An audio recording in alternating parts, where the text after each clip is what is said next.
from yes.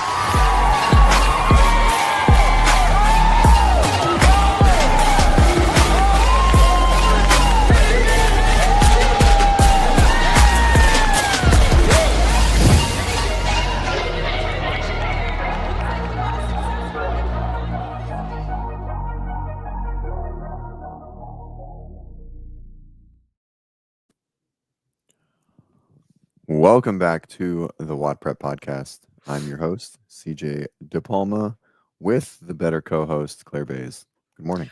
What's good? What's good? All right, we were talking about stuff. So you were about to say something. You were coughing. I was just saying simply that like I still have a cough after yesterday's Oh, workout.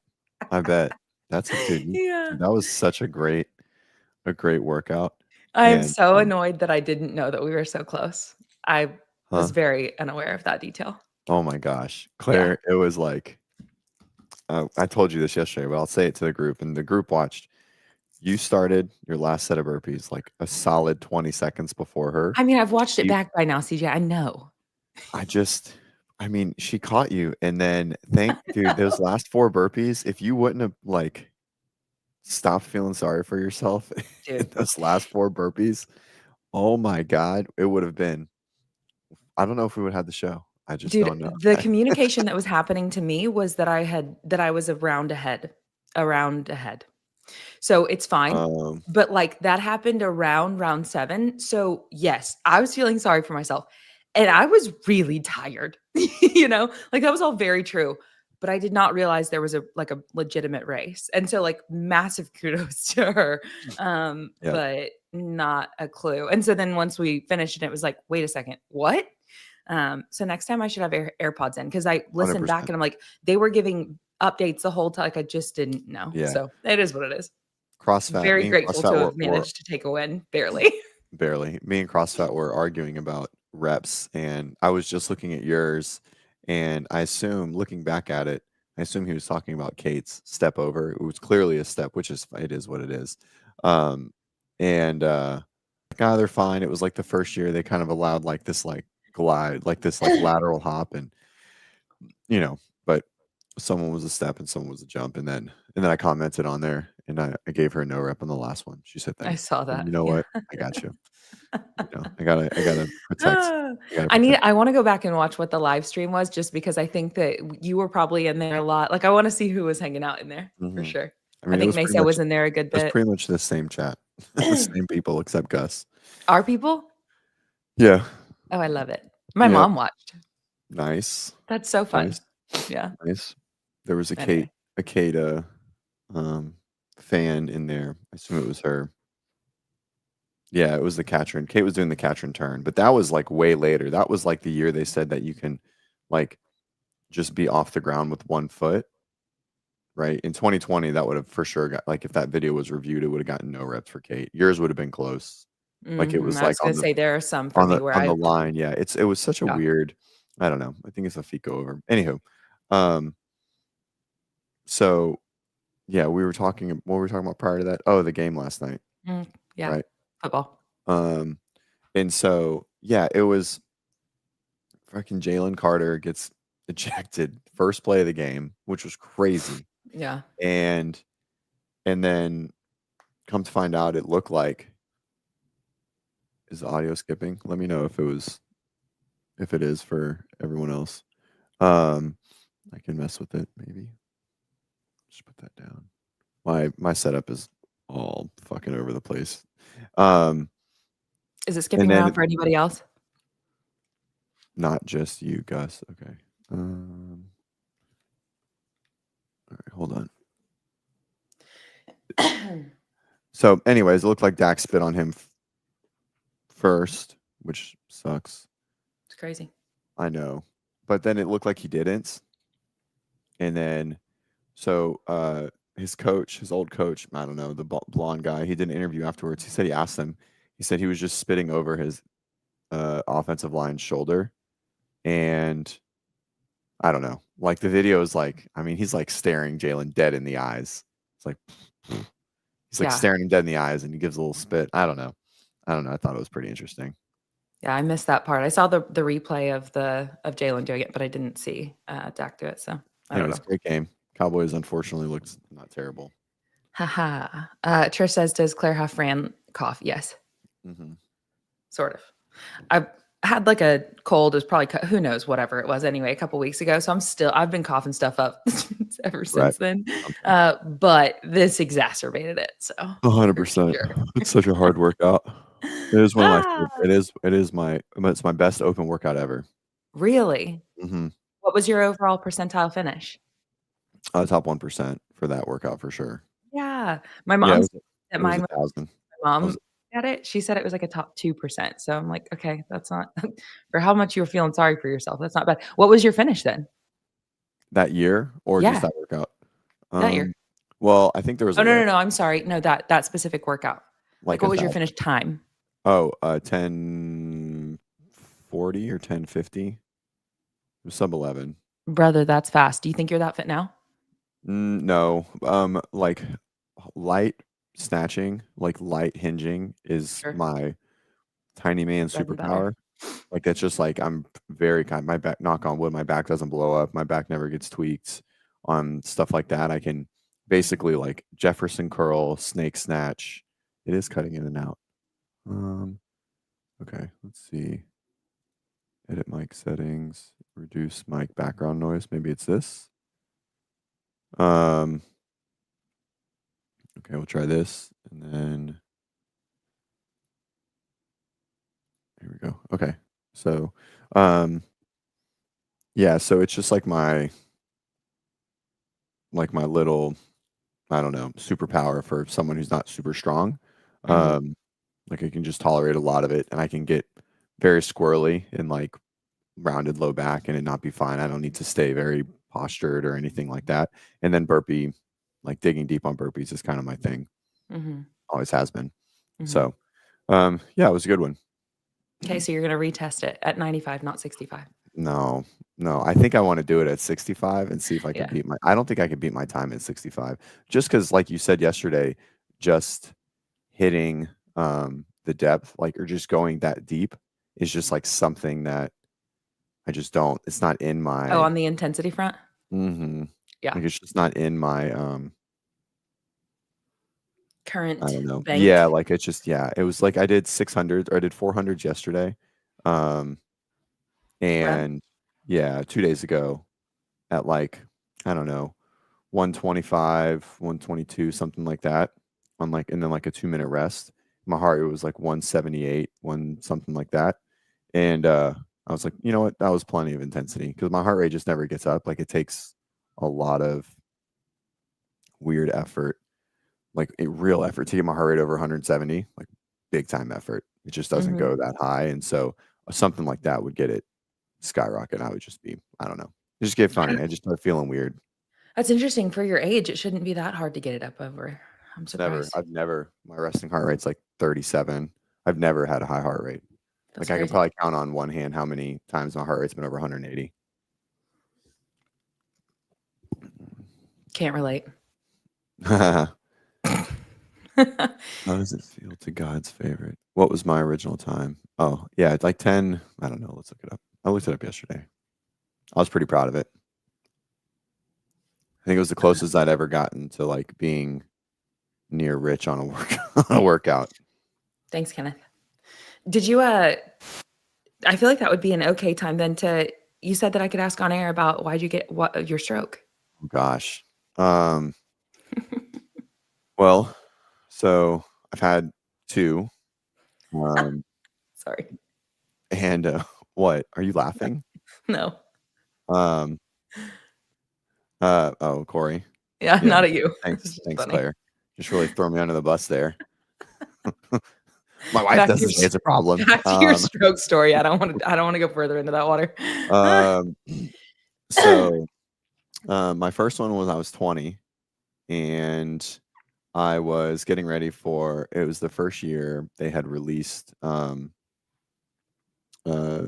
like a new bodybuilding uh sh- division. That was like when the guys had like that I don't know, like the beach Physique. Yeah, physique. It was the first year Yeah. of physique. So this is like 2010. And so I was gonna do a show, right? I worked at a local nutrition shop that like sold all the pro hormones and the post cycles and shit like that for all the bodybuilders in town. And no, this was So you before were like CrossFit. taking mass gainers and shit. Probably, but not at this point. We had done Okay. pro hormones a couple times throughout college and stuff like that, and so I was it was spring break and we'd gone to Panama City and we were partying, but I was living on like boiled turkey or like boiled chicken and like turkey sliced meat and no carbs for like weeks, like leading in and like leaning out. But all of Mhm. my carbohydrates were like tequila and fucking vodka. And so it was, I was like burning the candle at both ends. I'd get up and I'd train in the hotel gym for like 2 hours before everyone would wake up. And then we go party all day, stay out till 3 a.m. And then I'd sleep a few hours and I'd do it all again. I did that for like 5 or 6 days. And I came home early. I got sick, obviously. And so I had gone to the hospital because my throat, I had gotten strep, probably from being a degenerate. And so I went to the gym after that. I had a nice long session, and then I was on the phone with Perrin, and all of a sudden, we lived near campus, and Perrin was about 3 miles away, and I was on the phone. I was holding like a gallon water jug in my hand, and like it just like I was drinking it, and it just like started just like pouring all over me. Like I started losing control of my arm, And and did you say you're 20 I was years old? 20. Hmm. Okay. And uh, yes, this is exactly. Get strep from eating booty. Getting eating booty is also the number one COVID vaccine. So anyways, I was like, Perrin, you got to get here. Like something's not right. And so it just progressed. um, and so Avera, this is my first stroke. So Avera knows my situation pretty well. We've emailed back and forth. This is what happened when I was 20, which is totally different than the stroke that happened a few years ago. So we'll tell this one though. So we'll finish the story. Anyways, so over the next like 10 minutes, I had full paralysis on the right side of my body. I had lost speech and like I was having a full blown stroke. And I barely got into Perrin's car because she got there way faster than the ambulance would have. And we were only like 2 miles away from the hospital. And I was like, blow the red lights, get me to West Florida. And um, so, anyways, I lost speech twice for like 30 seconds. Like I went full Charlie Brown, like blah, blah, blah, like I just couldn't say any words. So, anyways, what had Yeah. happened was broke his area. Um, um, broke his area. I had like some event. I didn't have a clot. I didn't have a bleed. It just like strands there just like stopped working. And Okay. so and so basically, which was a stroke. They just don't know what caused it. So I was in the hospital Okay. for like 7 days. I got all of my strength back and stuff. And this was 15 years ago. And um, so anyways, they never deemed it um anything. They said they deemed it lifestyle. Like basically some maybe a little bit of dehydration, maybe some, like the stress on the body from, being potentially partially malnourished and that kind of stuff. But all my blood levels were fine, right? Like the only thing that came back abnormal was the MRI showed this event, but they don't know what caused it. They just basically like strands were working and then there's just like no electrical signal to this point of the brain. And nope, dude, they were fucking dead set that I was on cocaine. They were like 100%. I was like, dude, I didn't at that point in my life I think I had smoked like twice. I'd never Weed. done blow. I'd never done blow. I'd never done any type of shrooms or Molly or anything like that at this point. Um, and so nothing, right? And I wasn't even drinking that much, right? Because I was pretty dead set on going there. And so, anyways, so Did that you was stroke did they like no pharmaceuticals, nothing? one. Was What? on anything, and I hadn't been on a pro hormone for God, at that point, because I was maybe like 6 months. And then I always, we always like, 6 weeks off for a few months post cycle. Like we did it well. Like I never abused any of it, but you never knew really what was in it and whatever. You Sure. just went, but I mean, it worked. I mean, we fucking looked great. It was awesome. And um, so fast forward 15 years, or I guess 13 years, Mm. I'm doing 24.1, 23.1. And so I finished the workout. I had done it 3 days prior. This was a Monday. I'd done it 3 days prior. I'd also done like 100 strict handstand push-ups for time a month or a week prior. I'd accumulated about 100 muscle ups that week because I was prepping for quarterfinals, right? Like this was going to be my first push in a couple years. And so I'd done a lot of like inverted cervical challenge stuff. I played golf the day before. And so we did 23.1 again, got back to the rower, which was always, I've done 23.1 like 6 times in my life, right? I never got back to the rower. And so I finally did. Super excited. That was like always the goal. Um, not quite, Jake. So, anyways, and then all of a sudden, I was sitting on the rower messing with my phone for like 10 minutes, right? Saving the video and all that jazz, what you do after open workouts. And I stood up and I couldn't stand. And like my legs were just like not working very well. They were really light and very wobbly. And I kind of like meandered around, um, meandered around the gym a little bit. I like got under a cold shower because I definitely thought I was just having some like really bad blood pooling. I thought my Mhm. blood pressure was just like falling out. Mhm. Um, and so then my hands started going numb, and I was like, all right, we got to go to the hospital. And so when I got to the hospital, I like had a little bit of drop foot. And so like my legs started like not working very well. And by the time I got into the ER, I was fine. It's like completely asymptomatic. And so they were like, no, you seem fine. And I was like, I've had a stroke. I know exactly what just happened. Like, get me into a CT scan right now. Like, this is not an option. And so, um, and, and so they did, and they were like, holy shit, you have a pretty, pretty big dissection in your neck. And I was like, okay. And they admitted me MRI. And so I had a bilateral internal carotid dissection. And so basically what a dissection is so if you consider like the artery is this tube, Mhm. right? The internal wall had torn and flapped over inside. Mhm. Okay. Yeah. And so on the right side, it had torn, but it was patent, which means had full flow, right? There was no blockage. On the left, it had flapped over and was fully occluded, 100%. And so that was what the what caused the stroke. Mhm. And so, I was in the hospital for a couple days again, and then I was on blood thinners for 3 months, MRI, blood thinners, MRI, and so that happened for like 6 months. Finally, the right side healed well, full full patent, right? No problems. The left side healed from a structural standpoint, it's fine, but it healed very narrow, right? So it went from this Mhm. something like, I don't know, maybe here, Less. right? Much Mhm. more narrow, right? So it's like a 4-lane highway to a 1-lane highway, right?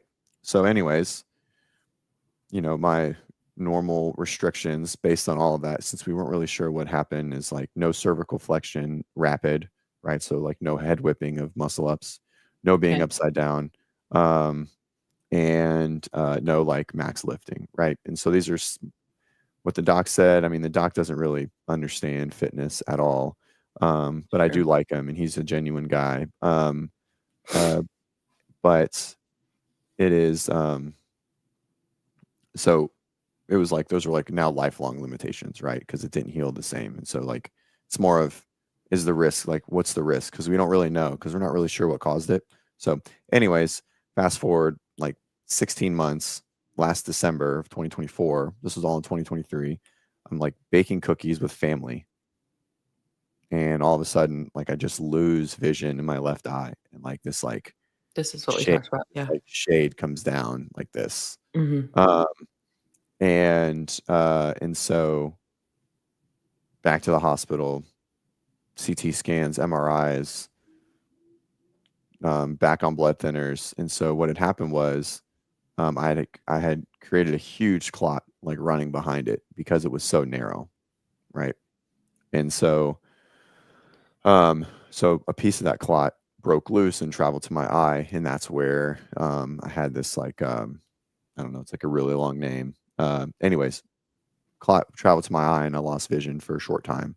Um, and so back to blood thinners, 3 months, CT scan again, clot's gone. This was March, but I have to stay on. I have to stay on aspirin forever. Aspirin prophylactically is the same as blood thinners from So like you're on a blood thinner, and definitely that was one of my questions. Yeah. yeah, so it's aspirin though. I mean, it's like baby aspirin daily. Sure. Yeah. And so as far as like what caused the carotid dissections, like I think it was probably a combination of handstand push-up volume, um, um, yeah, right. This is this is my thought too. So this is what I was just Avera says you don't get complete occlusion on one side and partial on the other and be asymptomatic. I suspect you had chronic asymptomatic progressive occlusion on one side and acute on the other. So my thought is something over that week created it. And it was just progressive, and then I went super hypoxic during the workout, and then that's when I started to feel the symptoms. Mhm. Uh, and so because at that point, um, uh, it didn't seem like I had created any accessory branches. But after I had the blood clot to my eye, because that blood clot had been there for a while, is what it seemed like. Mhm. Um, that I had already had these accessory pathways going to my eye, right? Like, and so that whole week leading up to it, I was getting like starry. And so now I have this like crazy fear or paranoia of like if I get dizzy at all for any reason, like I'm like, all right, it's happening again, you know. And so yeah, me and Avera have talked a lot about it. It seems it's a very weird situation for sure. It's frustrating because there's a lot of unknown. Um, so they didn't do I've asked about a stent quite a few times, and their response is the like antiplatelets that I would be on forever, and the stent and where the location is, the limitations would be even more than the fact that I'm young and healthy currently, right? Because it doesn't. That's what the reasoning is, right? I've never gone for second opinions or anything like that. I think the like how big this narrowing is, I don't think is CrossFit. That was a really good one. That was good. Uh, I don't think it is a um, possibility, right? Like the stint would be fucking huge. Mhm. It's just kind of how they explained it to me. So I haven't dug too far into it. You know, I mean, I have good blood pressure. Doesn't seem like I have any type of actual stuff. Like they're completely different reasonings. Um, you know, like, and so yeah, for sure. I mean, there's like some of this, you know, like I took Adderall pretty consistently throughout PT school and stuff, and so I was reading some stuff that like intermittent Adderall use can be like not great for vascularity and like arterial health. Mhm. Um, one of my buddies sent it to me, and I was like, oh, that could be it, you know, because I would take it in like extremely small doses, like not even 1 milligram, right? So you have a pill, it's a 20, right? Or a 10 or whatever it is. Um, I would break it up into like 15 to 30 uses because like all I needed was like a very small amount and I'd be fine for hours. And so, um, but you know, who knows? I don't Mhm. know. There's a lot of stuff. Yeah, there's always a lot of factors in life yeah. Lupe, dude, 100%. I agree with everyone. I would be able to like count the actual like amphetamine salts. Um, uh, Avera, be nice. I don't know. You're smarter than I am. You can't stent. So this also is probably a reason why you can't stent in complete occlusion, which is what I have. Like it's fully blocked. That artery has no blood going through it. Yeah. So, yeah, this is crazy. I would die. Like my head would explode at 50. Yeah, it was, I mean, I don't even know if it was, I mean, it was the non-brand name. So like basically I would open up the pill, right? And then we would have another like, and I would just take like, I mean, you could count on one hand, like 10 kernels is basically what it looked like. And a pill would last me a month and I would take it, because I only took it to study or to like work for long periods of time, right? Like I didn't take it regularly. Um, no, it wasn't I mean, it was just like, it was non-brand name amphetamine salts, right? So it's Adderall, right? Or Vyvanse, whatever. I think it was technically Adderall, but whatever it's called. Yeah. Mm, Anyways, I mean, but we would yeah. take such low amounts. Like I talk to people that take it now, they're like, dude, I'm ripping 30s. And I'm like, dude, I would literally explode. Yeah, 30 would last me 3 months. And so, but what I've read is this study that I found is that this like really intermittent use was like potentially worse for, I don't know, arterial health and people that weren't technically, um, like didn't technically need it, but I was a hyper responder to it. I'm not like a super hyper responder to caffeine. Someone asked about caffeine. Mm. Um, if I'm over caffeinated, I don't feel good. I don't get jittery. I just get very, I don't know. I have just like a crazy amount of paranoia. Like if I don't feel totally normal, then I'm like, oh my God, it's happening again. So Yeah. I like work through Yeah. that all the time. So anyways, Ugh. walking time on because we don't know, right? So I tell everyone Yeah. like, hey, how's training? And I'm like, it fucking sucks. It sucks. All right. Yeah, because you have to think about all those things. Man, I don't know. I Well, yeah, there we go. There's the love it. there's the full story. It's a lot. And I just have questions. I'm like, I bet I want more answers, but when do I not want more answers? Yeah, for sure. I mean, you can Yeah. ask anything, I if want you'd more like. answers from the medical. Like I want Oh yeah, I know. them I to mean, uncover I want yeah, you I to do know. further testing and I I don't know. even know to figure out where did this all stem from? Where was the root I don't cause know. truly? Yeah, I don't know.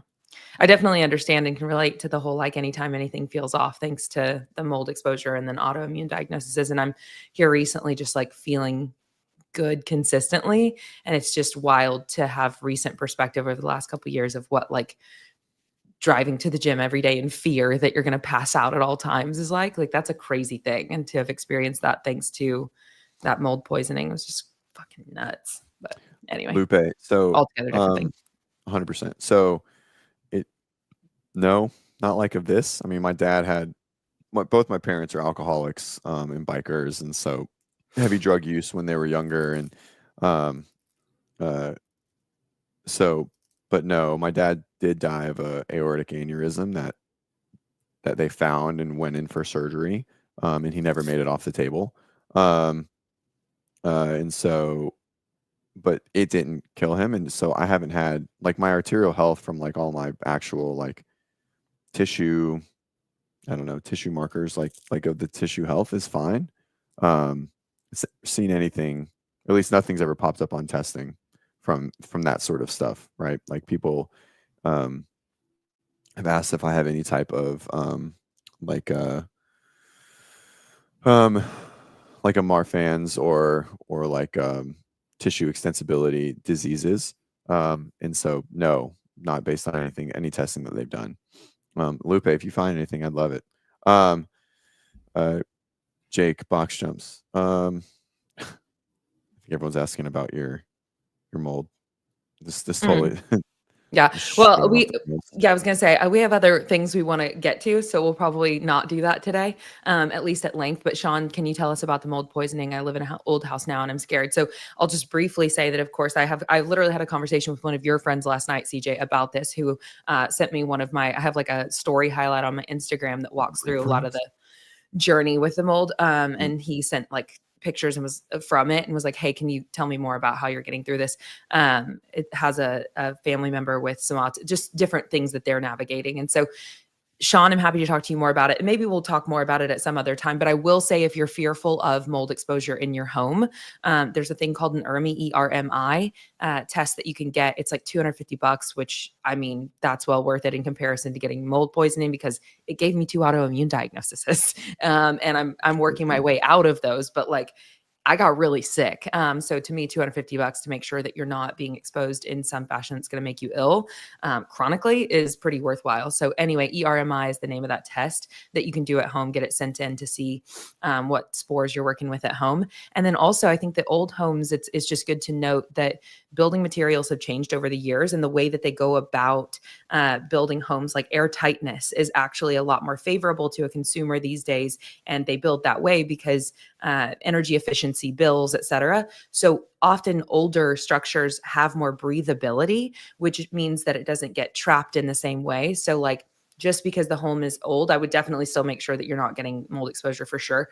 But like, age, actually, it's a wild thing that newer homes have massive issues with mold because they're airtight. So once the issue is present, then it can really, it's like fan the flames, because it doesn't have anywhere to go but to grow and stick in there. So anyway, we can probably move along from there, but I'm happy to Mhm. have other conversations about what there's a lot to it. Got it. Yeah. That's interesting.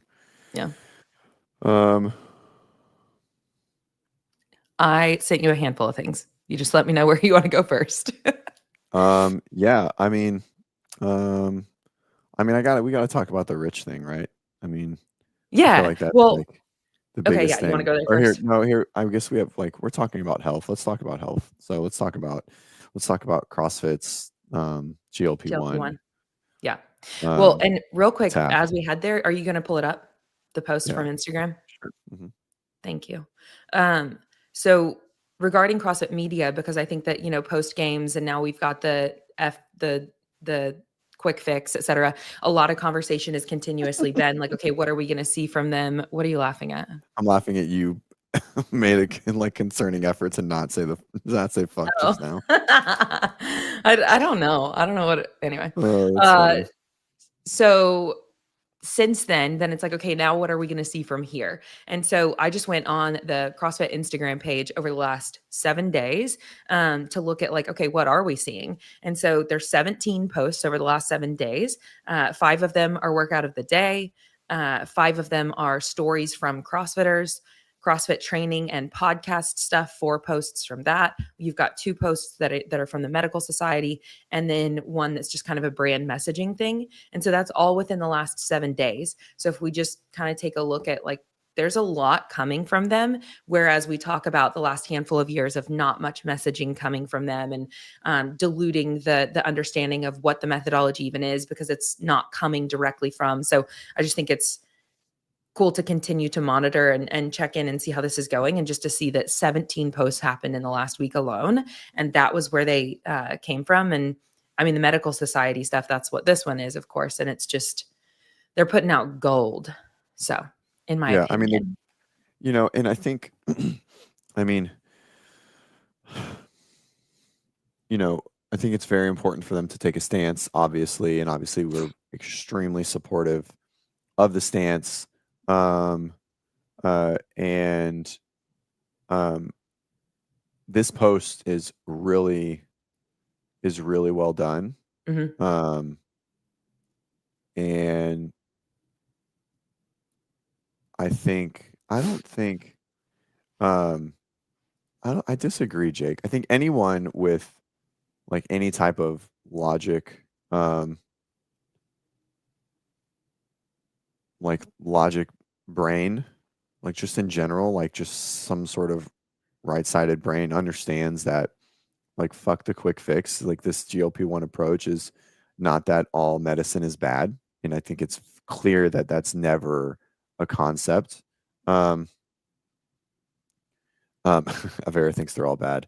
And so I don't know. I mean, I think it's good to have this like hard stance. I also think that just volume is very important in social media, right? And for so long, we just begged for them to post anything, and um, and so I think all of it's good, and I like that they're taking a stance, and it just I don't know. It's good to be a part of a movement again, right? Um, I mean, in as someone in the I don't know, I don't like to say I'm in like the medical world, but we'll just call it in the rehab world specifically, like I've been on a hard stance that this is the way for I mean 10 years now. Yeah, and this is the way being CrossFit. Right. Yeah. Yeah. I mean, and really just like hard approach to fitness in general. I don't really care what it is. I just think people should continuously work hard in that fitness, like fitness that is with some form of moderate to high intensity. I don't really give a shit what it is. It is um uh it is the way for everybody, no matter the age, no matter what it is, right? Like, you know, I'm around pretty healthy people from like a normal person stance, and none of them even train, right? And so, like, really on the sickness, wellness, fitness continuum, like, they're probably still halfway between sickness and wellness, just because they're not fat, right? Yeah. And so, it is it's good to see, like, and they all think that we're crazy, that I'm crazy, you know, uh, and so it's Why? good Because you to work out at high intensity? Yeah, well, they all think that, like, my fitness is why that, I'm a fucking walking time bomb, like Oh, everybody. oh, And so, everyone's always worried, like, "What are you doing?" I'm like, "Hey, like, there's a solid chance that fitness is the only reason I'm not dead, yeah. and for both of my strokes, Mhm. right? Like, it's probably a very big reason." And so, anyways, um, it's good to be, like, CrossFit, the thing that we love so much, to have, like, a voice again. Um, so anyways, Absolutely. Yeah. yeah. Okay, so I want to read this first one for everyone. I assume everyone here has read it, but if you haven't read this post, it's extremely well done.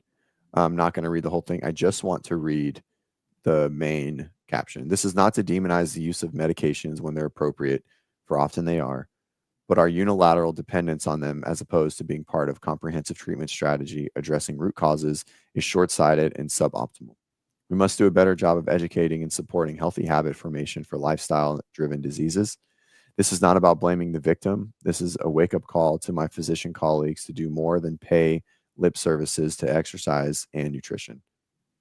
This is a call to follow the guidelines as they're actually written. And this is from Tom McCoy, who uh, of all of the people that have been at the forefront for CrossFit medicine in the, I think, 3 or 4 iterations of what it is now, um, I like Tom the best.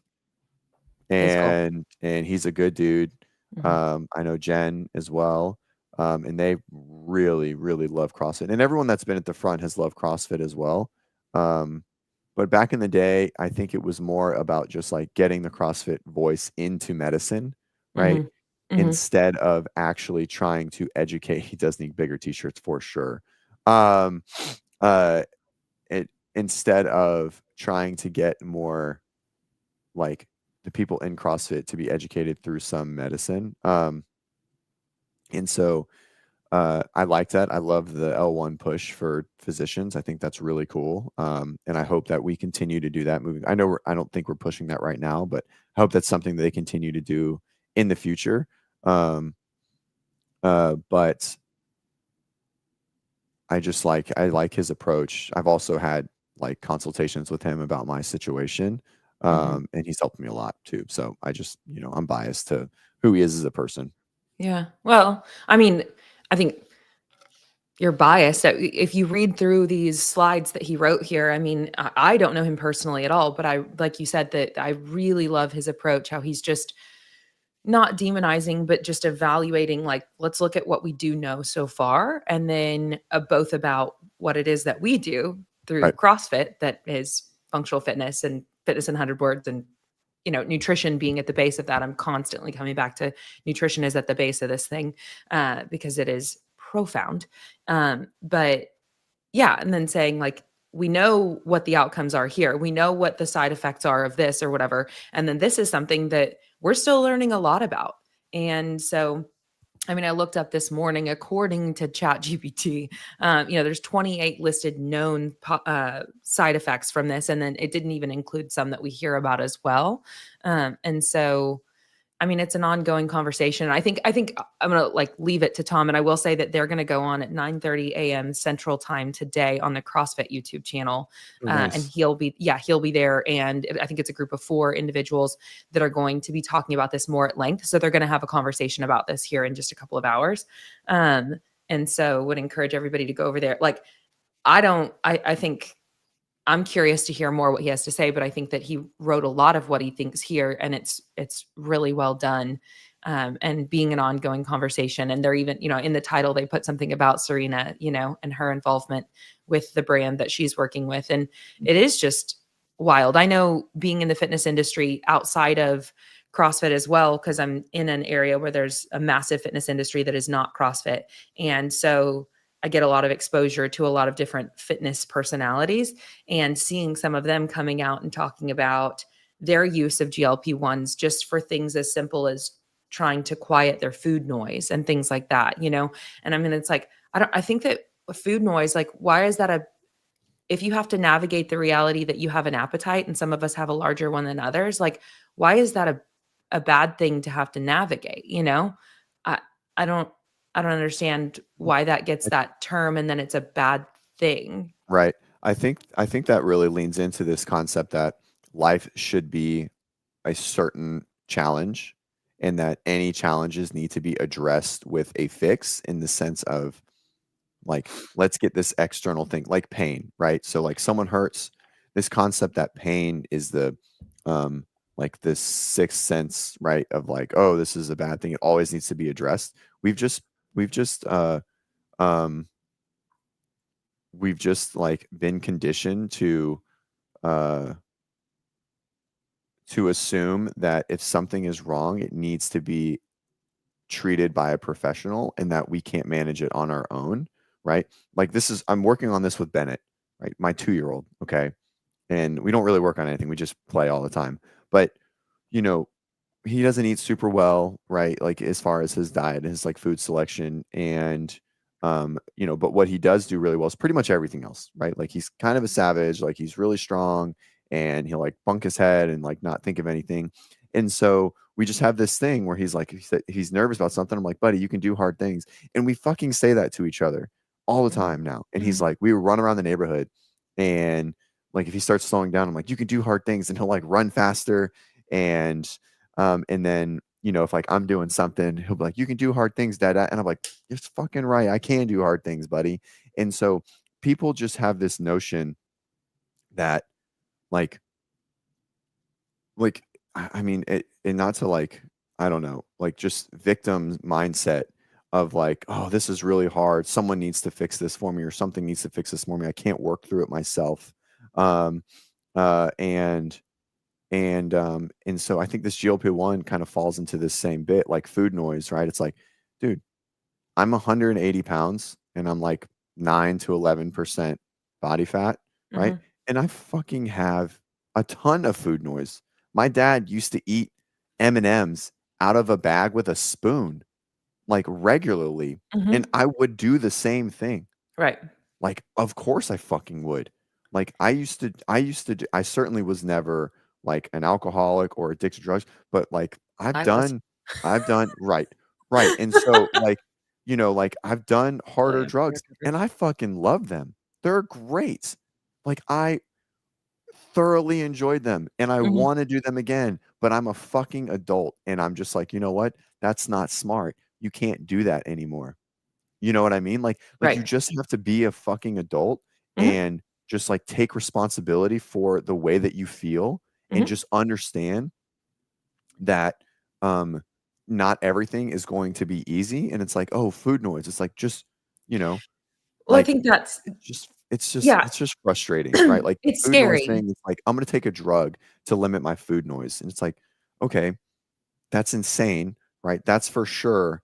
Like just like saying, I got a little bit of pain, um, uh, and I'm just gonna take a ton of opioids forever, right? And so I know addiction is like totally different, but it's like it's going off the deep end for a problem that like the Serena thing is insane. Like that's Mhm. totally a different bit. Mhm. Yeah, Yeah. I think and that's where it just comes back to like I said, I'm just gonna keep repeating that I love the way that this is written because it's just steering you back to like, what agency do you have? You know, what do you actually have control over? Well, it is your actions. And CrossFit is a beautiful tool to use to effectively produce a better quality of life. And yeah, I don't know. I just it's outsourcing your health when not. And so it's just saying like, let's do this thing for sure. Let's do this CrossFit thing for sure. And then anyway, yet again, I'm not a medical like professional, so sure, I don't want to get into the weeds of that. But I do want to take a look at like it is a drug that it is early right. with the uses that it currently is having, and it is having some pretty wild side effects. Some of them mild, some of them life altering. And so to ignore those things, I mean, medicine is just such a wild world. Like, I mean, over the last couple of years, of course, Jimmy and I getting really sick, and he literally went to a traditional MD yesterday for something, and it was just like the way that he was treated was actually insane. And it's like, oh my gosh, it just drives me insane. Yeah, I agree. And Like so at the end of the day, the guy was like, "Okay, just eat well and work out," you know. And Jimmy's like, are you "Yeah, staring at are you yeah, looking at me? right." Like he trains all the time Right. and he eats So almost no processed food, I think, hopefully, that's the goal. right. That's what I strive to Yeah. accomplish. So it's like, And so yeah, we're doing that. Thank you. 100%. And it's like there's a point where, I think that they can't really help. And so I want to respond to Jake's tiff. And so have I ever sat down and talked to a suicidal man? I think there's obviously levels to this, and I think obviously food noise for a 500-pound person is substantially different than food noise for someone who's 25 pounds overweight, right? And the majority of people taking GLP-1s are people that are just a little overweight, right? And are abusing them for long-term use, right? And that's probably like a radical generalization, but there's just more people that are a little overweight and defined as obese than morbidly obese that are like stuck to a wheelchair. And so have I ever sat down and talked to a suicidal person? That's like an apples and oranges comparison to someone who is like, mm, like I eat a lot of ice cream and, like my BMI is 30, right? Like to someone who my BMI is 65, right? And I haven't stood up in 10 years, and Wait, so I wait, think do these something other than BMI. BMI is kind of a trash metric.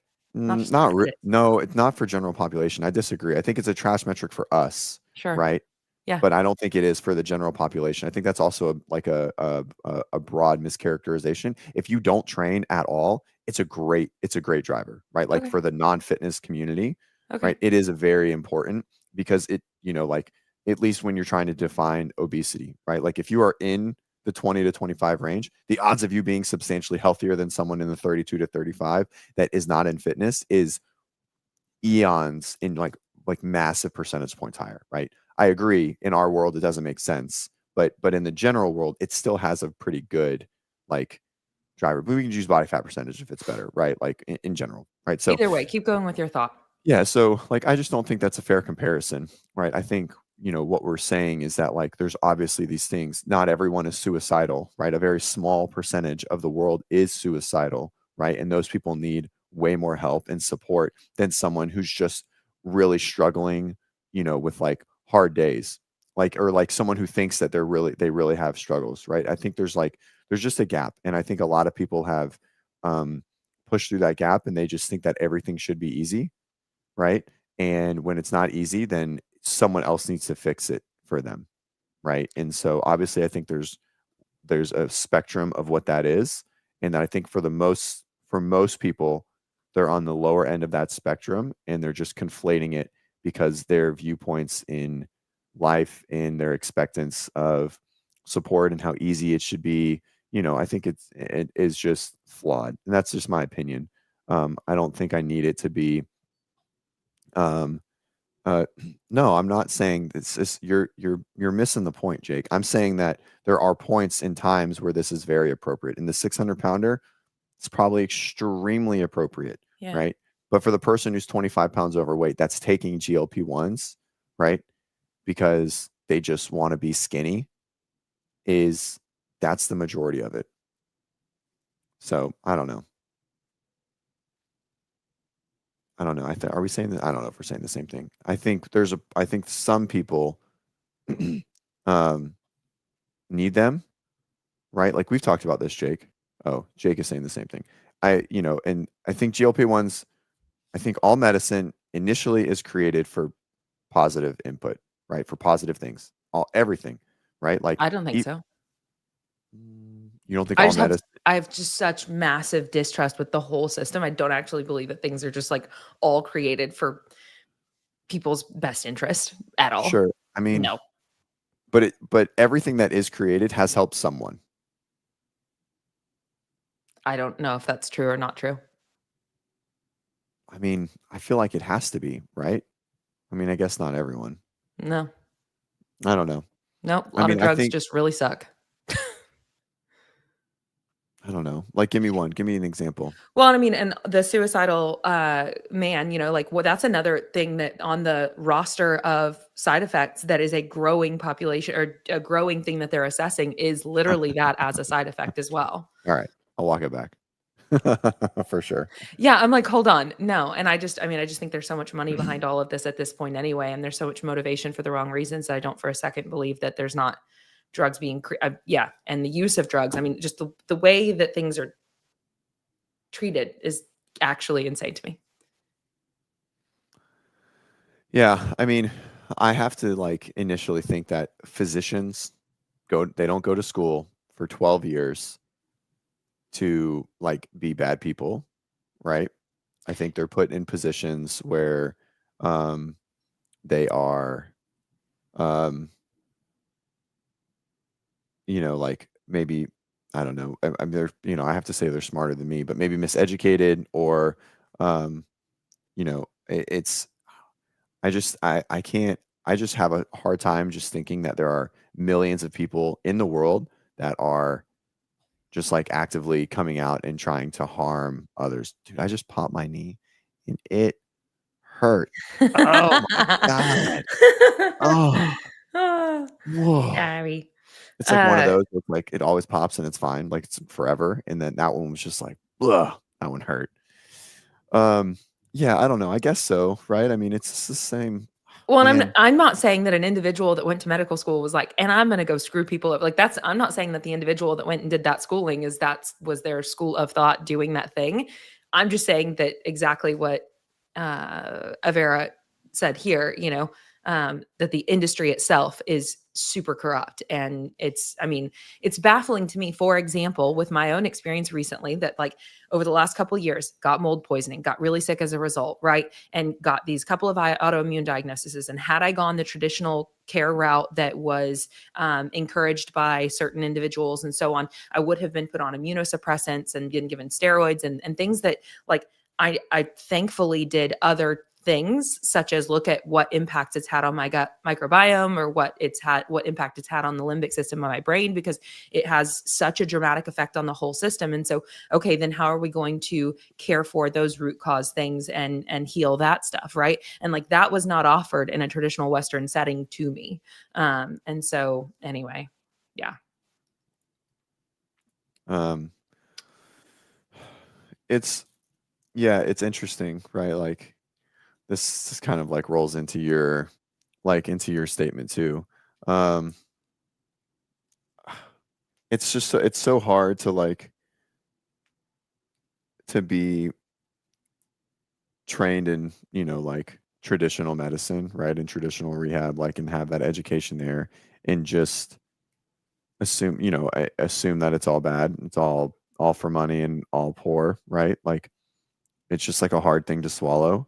Um, and I But have I to think it's lean. the system that's broken. So I'm not saying that the individuals that work Yeah, yeah, within the yeah. No, system no, are, no, no. I know. but they're in Right, a system that heavily encourages certain behavior and doesn't allow them the opportunity to like the concept of do no harm, as an oath. Like um it's not that I think that every individual working in the role is not truly desiring doing that, but the system is designed where how can that be effectively applied right. given the amount of duration of time that they get to spend with a patient, understand their problems, or the education that they have around nutrition, the fact that it's somewhere around like a quarter of medical schools even offer, I think, Mhm. nutrition courses, and then even still they're elective, and Right. then there's still the food pyramid. I mean, that's where we could just take this all back to like CrossFit is the cure. You know Food what I mean? pyramid, Like, the food pyramid was always so crazy. Even as like a young kid, I I was like, "Do can't. we My need brain this melts much onto the floor. bread?" I was like, "Do we need this much bread?" Like, I mean, I was as unhealthy as they came too, right? Lucky Charms and chimichanga. Like, I just ate. My parents didn't know. Like, they don't know anything, right?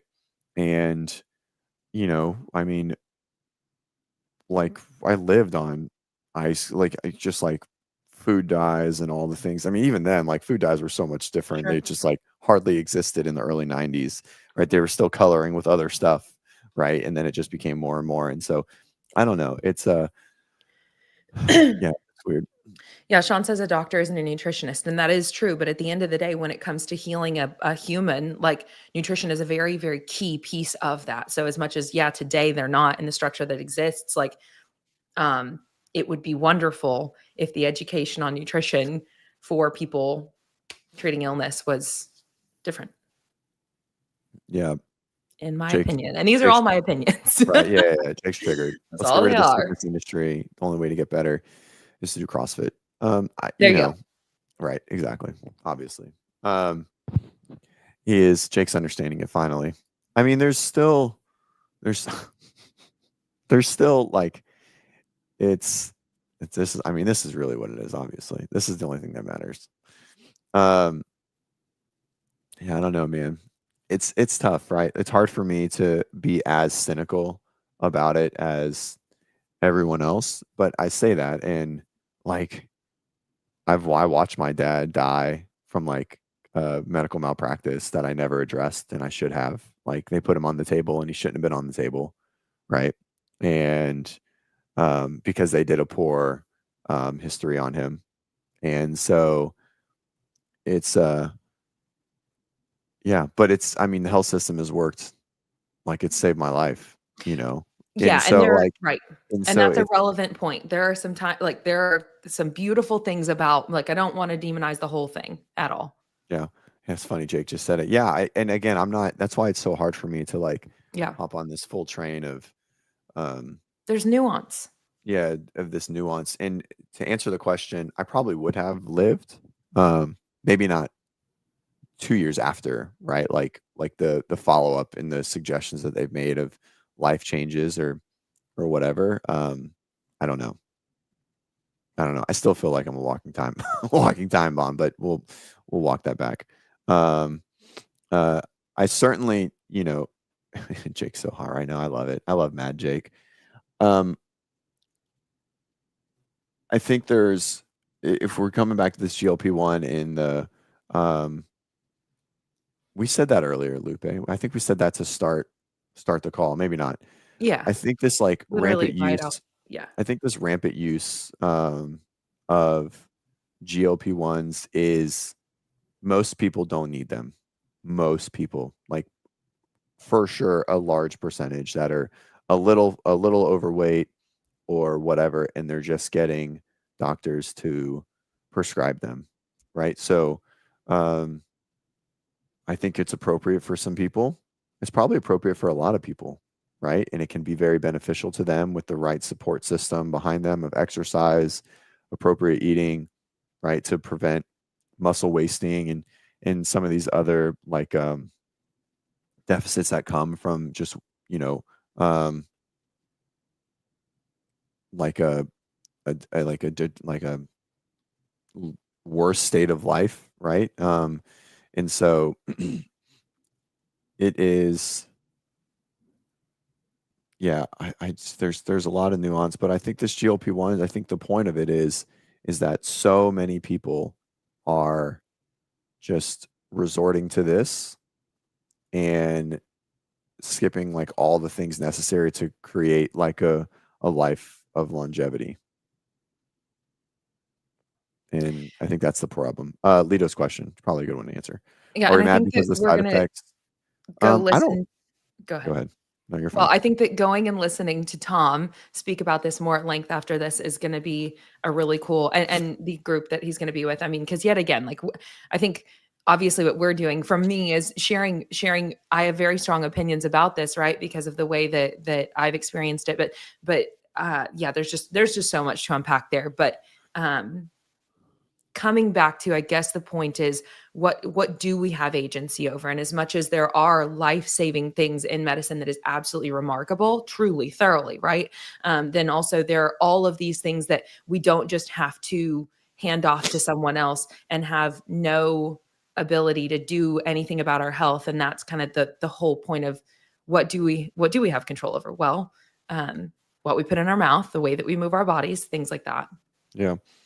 Um, yeah, I Okay, go agree. back to Lito's question. I do want you Yeah, to, and yeah. so I mean that sort of answers it a little. I mean that sort of addresses it a little bit. I'll repeat my question: are we mad because of side effects, or are we mad because we feel it's a cheat? I don't fucking care if it's a cheat. I want people to be healthy, right? Yeah, Like, yeah. and but I Everyone's do different think on that, but But dude, I no. do think a lot of people feel cheated and slighted, especially in the normal population, because a lot of these famous people are skinny now and they were like all in the fat movement, right? Body positivity. Body positivity is out the fucking door, obviously, because everyone in TMZ's magazine is on it, right? Everyone is skinny. Everyone that was big from 19 from 2018 to 2023 is now lost a lot of weight. And so a lot of people feel slighted, and that's why they don't like it. Like, I'm not going to take it. Like, even my wife, right? She's, like, she's very thin. She never would consider taking it or anything like that. But we can you can just who's on it, right? Like, it's not a question. You just know who's on these things, and so, like, it's like a point of contention. It's like, why would you take it? And she talks about side effects a lot, um, and there's some Gen Pop. There's a lot of Gen Pop people taking it, right? And but we talk about it as like a Tons. There's tons of people in like the fitness tea, industry right? do. Like we talk about it as like a little bit of gossip, and so that means there's some like annoyance there that they're taking it, but they're not telling anyone, and that happens a ton in the fitness industry too, right? Um, and so a lot of people are jealous. They feel it's a cheat, um, and and so I mean that's a but as far as like how I feel in general, right? If there were no side effects, zero, we were for sure about it, then I wouldn't care, right? But at no point is anything from the nuance, right, in the appropriate ways ever used indefinitely the right way by everybody. That's the problem, right? Everyone, a lot of people will abuse it, and they are, right? And that's where these side effects are coming, right? A lot of these side effects don't seem to be coming in like appropriate use, weaning off, short-term use, etc., right? It's prolonged use, high dosage for long periods of time, right? Which is just like every other drug, right? Like just every other drug. And so, There's a lot that we don't know, right? When it comes to what this thing has to offer on the side effect front and so on. There's a lot that we don't know yet that's being currently discovered through this experiment that we're in, right? Um, when it comes to side effects for nutrient dense foods, we do know. When it comes to side effects for movement, we do know. So I just keep kind of like, I mean, let's do those yeah, for things. sure. Yeah, 100%.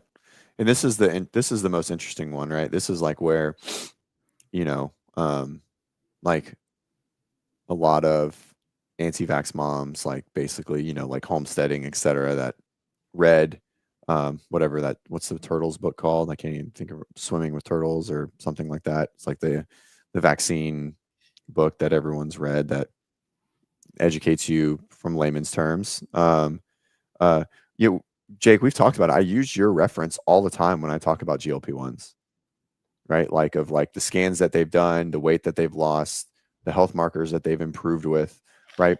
I talk every time I talk about GLP-1s with anyone, I reference the conversations that we've had back and forth.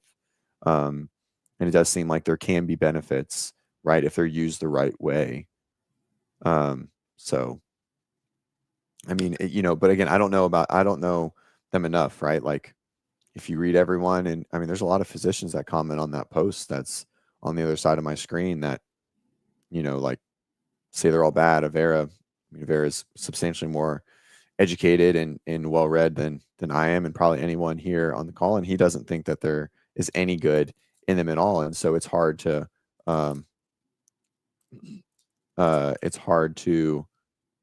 like, I don't know, just flat disagree with someone that I think is very intelligent and that I kind of trust and I respect. And, but at the same time, like it seems like there can be good positive usage of, I don't know, it's tough. So, CrossFit kind of sounds like when people told me weighing my food was going to give me an eating disorder. I look at that just as like, this is just data. We use data to effectively show up in all areas, like your finances, you name it. Like there's so many areas where data, I mean, even doing an inventory for your relation, whatever, it's all helpful. So the idea that using data around your food, especially whenever we have behaviors that are not supportive to our health, like the idea that there's something wrong with that is also wild to me. But. Lupe, that's funny. I don't know you as well, Lupe. I would like to. I hear you are very smart. Definitely smarter than you. Wiser. Means he's older. Yeah, no, Avera is not a lady, by the way. It is for sure a male. Trish. Yeah, I don't know. So let's go listen to them talk more about it. Yeah. And at the end of the day, yeah, just like keep doing this CrossFit thing and keep encouraging other people to do this CrossFit thing, and that's pretty cool. It is cool. Do you want to move on to the Rich thing at all? We have like 15 minutes. You don't even want to go there. I sent you another link for this one. Came out a few weeks ago, but a podcast that Jason Khalipa did. Did you see that? I did see that one.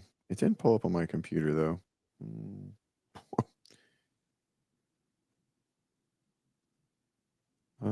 Let's see. So bad for bro hormones all the time. Thank you, Jody. Dude, bro hormones were fire. So good. What was the timestamp? Oh, it's on there. It just didn't pull up on my computer. Let's see if I can get it to pop up. 42 minutes.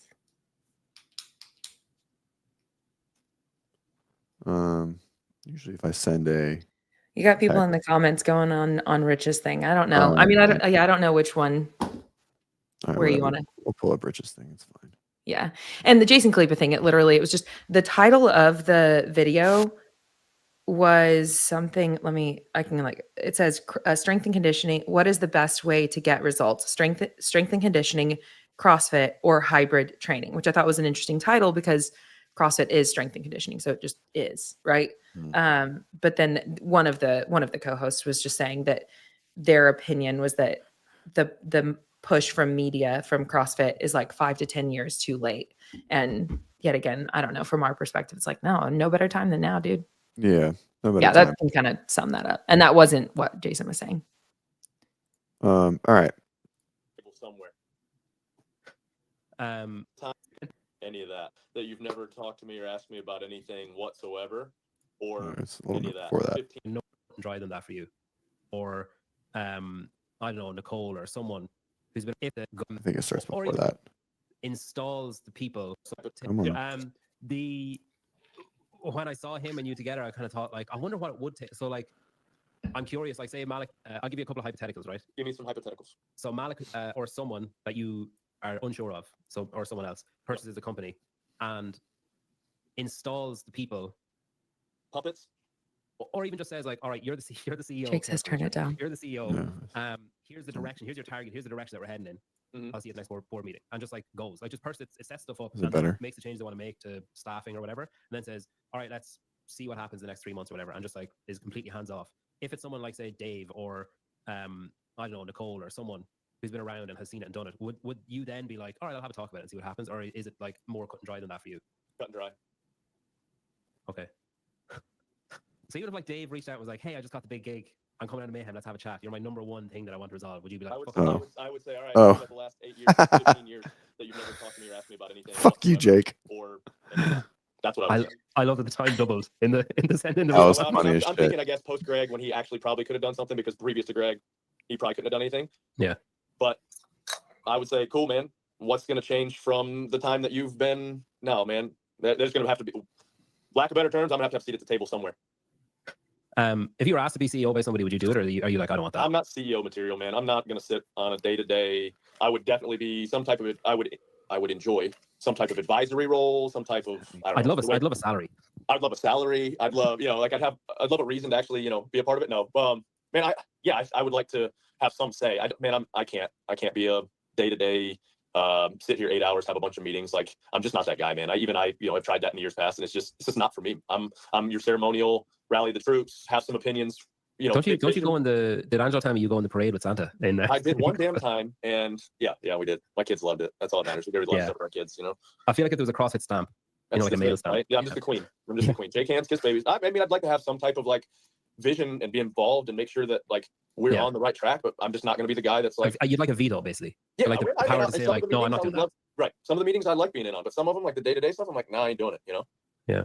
Is there anyone that could be installed, either a literal person, like a name you can think of, or like a archetype or an avatar of a person who could be installed as CEO that you'd be like, okay, well, that would be interesting. I'd be willing to have an 8-hour meeting about that. It'd have to be somebody here. Okay. So Angelo. And for sure, I would not get behind that. Yeah, like, oh man, you just imagine the facial expression when the first time he sits down in the chair and he's like, oh gosh, you talk about power go to his head. Yeah. Is there a nightmare scenario then? If a dream scenario, someone around you or someone that you've worked with gets installed, is there a nightmare scenario, or is it just basically like, do you think you're on the path? Okay. I think I think hypothetical. it's bigger. Sorry, I'm gonna steal go on. 1 second. I think it's bigger than one person. I think it's bigger than the entity of CrossFit, man. The community. You go to these events. We were at BCS last week. The passion is still there. The people are still there. It's just, like I think we are better and can make a bigger difference if there is a central leadership that, hey, we're all driving towards this target. But if that does not happen, we will be fine. Functional fitness, high intensity, constantly varied functional movements it's not going away. Like, you're going to see these offshoots, and I think you're still going to change people's lives for the better. But to the caveat, we can all be better under one banner, all pushing in the same direction. So, all right, we'll pause it there. And I mean, I think it's just an interesting statement. So he kind of like jumped around there, right? He thinks that being under one banner is better. Mm-hmm. But he basically said that there is no situation that keeps him under the banner. That's what he said, right? Which really sucks. Well, and he did say, I'm going to paraphrase it, but something to the effect of that they're doing work to be prepared to right. no That's longer. why they hired Austin. That's why they hired Austin. Right. And I guess that's our. And so so they assumption. Assume a gym pays Mayhem $2,000 a year. That's about what it costs for affiliate programming, roughly, right? How much? $2,000 a year, okay. right? Like $150 a month. Okay, you should just round it to $2,000. The rumors they have 4,000 affiliates, and so my thought or my question is, what are they giving like what are they doing to prepare to be on their own? Because they don't use they don't use CrossFit in their marketing because they can't, right? Like that's like the rule, right, in general, right? They just do, like affiliate programming, etc. And I don't think he was. I think basically, so we'll come back to that. And so my question is like, what are they going to give affiliates? like the only thing that they can, because they can't give them a name, right? And so are they just going to support them in de-affiliating? Like I just don't know what they're going to give. Like I just don't know what they are going to give the affiliates and like what they're going to do for themselves to move away from CrossFit, because it doesn't seem, I don't know. Like this is like my question is I'm not um um I guess like are they gonna like so what like are they gonna start doing education? Are they just basically gonna be their own HQ in their own little bubble? Um and so I don't know. And like told you in text, like okay, they do this and and they become their own thing, which they are certainly their own thing. They're the biggest thing in CrossFit besides CrossFit itself. And I Mhm. think that they're even rivaling some of the size of HQ in the total valuation of it, right? Um, right? And so I guess, but like so they just get but the gym already has that. So what does Rich separating do for any of that? Um, and so I don't know. It's just weird. I don't understand like what this. I mean, obviously we'll find out, right? They brought Austin in for a reason. They have ideas and they're trying to figure something out. So okay, so hypothetically, they're going to give business advice. They're going to do all the things HQ has been trying to do unsuccessfully for affiliates, right? Like help them with marketing, help them with like growing their gym and giving the business side support. Okay, great, right? So do they charge more for that, right? And are they like, do they support gyms? Like, is there now an avenue in Mayhem where it's like, okay, do you want to de-affiliate? Here's your de-affiliation support system, right? Of how to continue marketing, how to change your name, how to do all of these, I don't know. Like, and then at that point, people are not going to want to de-affiliate and they're going to potentially move away from Mayhem. So I just see this as a net negative than like a net positive for even for Mayhem for removing, because they're going to lose gyms, right? Like even though people like love Rich and they love it, it's like, hey, we're de-affiliating from CrossFit. It's like okay, and that's like what you guys can do, but like you're a CrossFit brand, and so I just don't see. I think it's terrible for the CrossFit community, 100%, but I also don't see it being a net positive financially for the Mayhem community as well, right? Mhm. Does that make sense? I don't know, like. Yeah, I mean, I think my biggest well, I have questions. I don't even know that I know what they all are. Am curious to see it unfold. Definitely don't want to lose that. I guess so. The methodology, the seminars that teach the methodology are a huge part of this ecosystem. And then I think about like the open and its meaning to our culture, whether it is there are just so many benefits to it. I don't know. There's just um I mean, I certainly think that whoever buys it understands that this has to happen, right? that what has to happen. Like you have to be like Rich has to be in your pocket, or you have to be in Rich's pocket, or what, however that situation is going to go. And then if Rich separates, like it will be a detriment across the board in a large capacity, right? As far as even if it's affiliates, right? So if they have 4,000, 1,000 to like um Aaron just said 35%. Um, and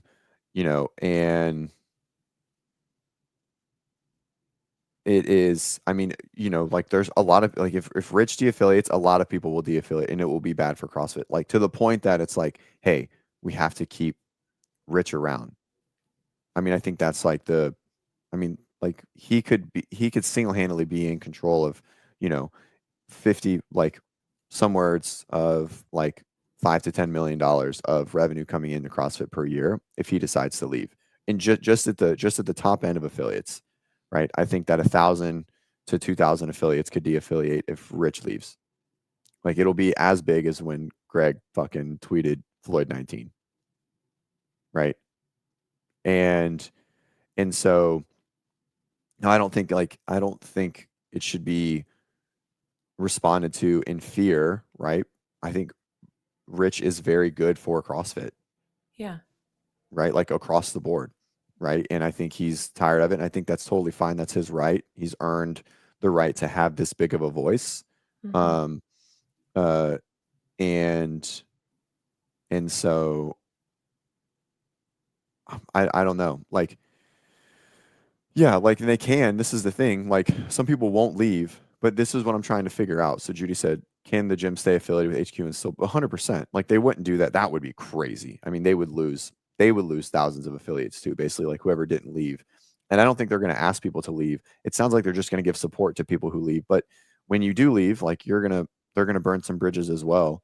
And so I just don't know what the offer is going to be and what that business looks like and what they're preparing for. They are already a standalone entity, right? Like what does it cost to pay their, 10 random affiliate fees that they pay for, right? And give the Mayhem banner to people that compete in the sport of CrossFit. And that's really it. Like I don't know. Like they want to offer more business stuff. They want people to be more supportive without relying on CrossFit. Sure. And I think that's probably a good thing. And you give those things to them. But I don't really know why you have to separate from CrossFit no matter what their decision is to do that.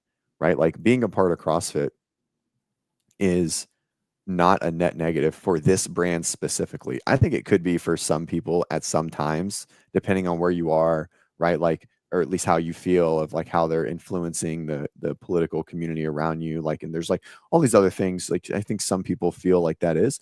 I just don't think it affects them at all. Right? Like, I just don't even think. I don't think the pulse of CrossFit affects Mayhem at all, like in any capacity whatsoever.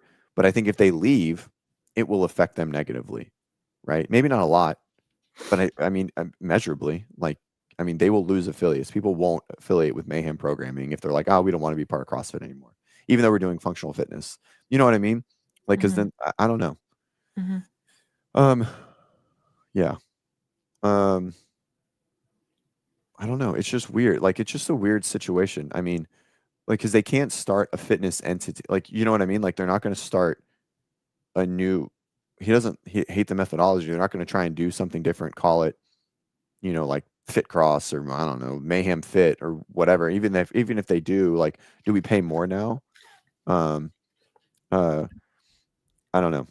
Well, It's do you weird. create your own methodology and then begin doing seminars based on that? I mean, I guess that's where I just keep coming back to No. having a hard time wrapping my brain around. Yeah, I don't There think is I don't this think they do thing that. called the methodology, and there are these seminars that teach it and do a beautiful job teaching coaches how to coach effectively. And that all exists under the CrossFit umbrella. And that's a very powerful thing that is CrossFit's, Right. Let's see. There's so many. Let's see. Okay, so base we have Yeah, ads they're all good. coming out, socials for the first time ever. We have affiliate summits, and country managers getting really involved. We have emerging markets being broken. It started. And then I am discussing the last 6 months. We are at a great point. I truly do not understand the pessimism and fear mongering from the media. I mean, I agree. I mean, like, I think it's just because the sale, Jake, I think it's just because the sale is impending, right? And because the sale is impending and it was such a fucking nightmare and dumpster fire after the last sale and like what the last few years, people just want to like see someone at the helm that will bring it back to pre 2018, right? I think that's the gist of it, and that's what everyone is worried about. That if the wrong people get in front of it again, then like the entity in the platform as we know it, right? Like the open in the sport, and like this marketing push, like this stuff could potentially go away, right? I think that's what people are nervous of. Totally. I don't Well, think and everyone's nervous that their gym will die or the methodology will die, but I do think that the methodology in the sport in this pulse is very integrated with each other, and I don't think it will be the same influence if all of the flashy stuff goes away, right? Like, I'm not saying that you need the sport for the methodology um, to be successful, but if there's none of that stuff, then I do think that the methodology becomes less impactful because less people see it, less people know about it. Well, and so what I will say, Denise, the host of the CrossFit podcast, I'm paraphrasing, but said basically, that per usual, what we usually hear from people who work for CrossFit is like, hey, we don't know what's happening. If you think we do, we don't. But we're going to, like, when we're talking about the media, or when we're like, she is media, right? So her role as well. She's just like, but we're going to continue to do good work because that's important to us. That's why we're here, is to do this work. And then you have, I couldn't care less who owns it. The last 5 years hasn't changed a single thing for me when I'm coaching or working out. My pushback on that is simply that, say someone purchases and owns and then tries to change the way that the seminars are done and so on. You span that out over time. And if that whole structure changes significantly, like as much as it doesn't change the day to day right now, like they do still offer L1s and L2s. I mean, they, like all of that stuff, and even the open. I mean, there's so much there that is a huge value add to the culture, and we don't want to see those things. I think if you span that out, that does change things. If those things change, then eventually it does have an impact. But those things have remained in place. Is that making sense? Yeah, it does. And and I mean, like, Jake is just like one opinion, right? Sure. And so and it is an opinion I really do respect. Yeah. But I don't see it making no change and no influence. And I think it I changes think, nothing for me, but it does change things over the course of, yet again, maybe not here today, right? But over the course of time, that changes the ecosystem as a whole. right. And not that I think change is so. like a bad thing, but the direction in which it shifts is something that obviously we all care tremendously about. Right. And I mean, I want the sport to live around, like, and I've learned, I was very confident for a long time that the sport was a driver of the WODprep business. And I kind of am walking it back that I don't think it is. And I mean, I think it is in some capacity, but because of who our clientele is, I think that, like, we, as where we are and who our person is, like, are probably in a better state than a lot of other potential companies, and less reliant on the pulse of CrossFit in general, because the masters they're always going to have something, and and so I don't know. I mean, it's just worry. Like, change sucks, and we want it to change for the better, and we want people to be at the helm that we respect and that we want to look up to, right? And and here and so, today, with what we do have, what we actually tangibly have, we have 17 posts in the last 7 days, right. one of them being brand messaging, 2, which is from the Medical Society, including that brilliant piece that we pulled up earlier, 4 Right. from CrossFit Training and the podcast, 5 from CrossFitters Stories, and 5 that are workout of the day. Like what we do have now is actually a lot of very positive messaging. Right. Yeah, and so that's what we want, right? We want this to continue. Like, if it was just like this moving forward, right? It would be great.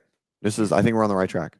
Yeah. Right? I think, like, this is the track, right? And I think, Let's take it one like, day at a time.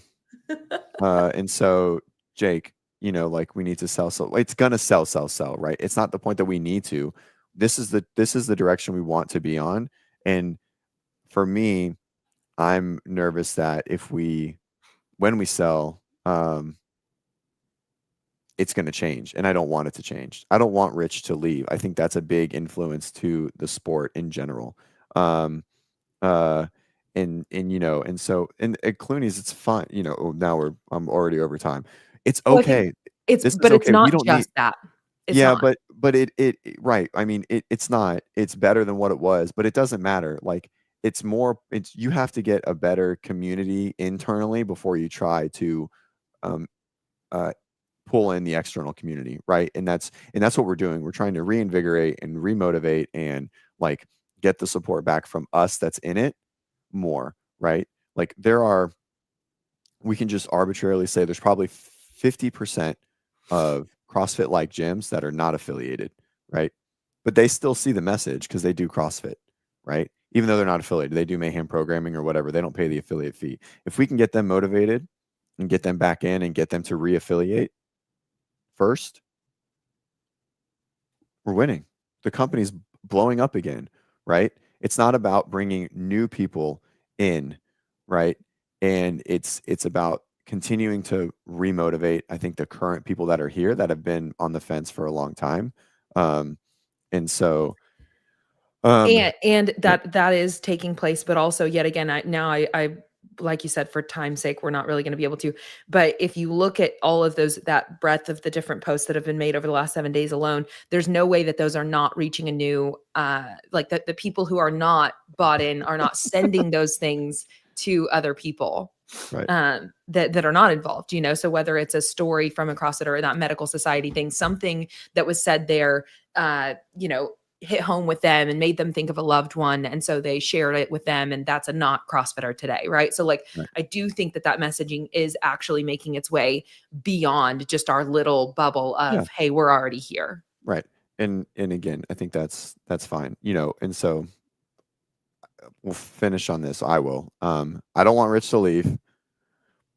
I think that our current marketing push is important, and it's motivating and it's informative to people that are, like reliant on things that maybe that aren't quite very good for them over long periods of time. And we want the person that buys CrossFit to be someone who supports the culture and community that we all came into and know and love, right? Not the private equity company that's just trying to make $1 and took away media for 5 years, right? I think that's it. I mean, like I think it's that simple behind it. So good luck on your level 3 tomorrow. And don't forget to head over to the CrossFit channel and turn on your notifications for just under an hour from now for their podcast about GLP-1s. All right, guys. Have a good one. Adios.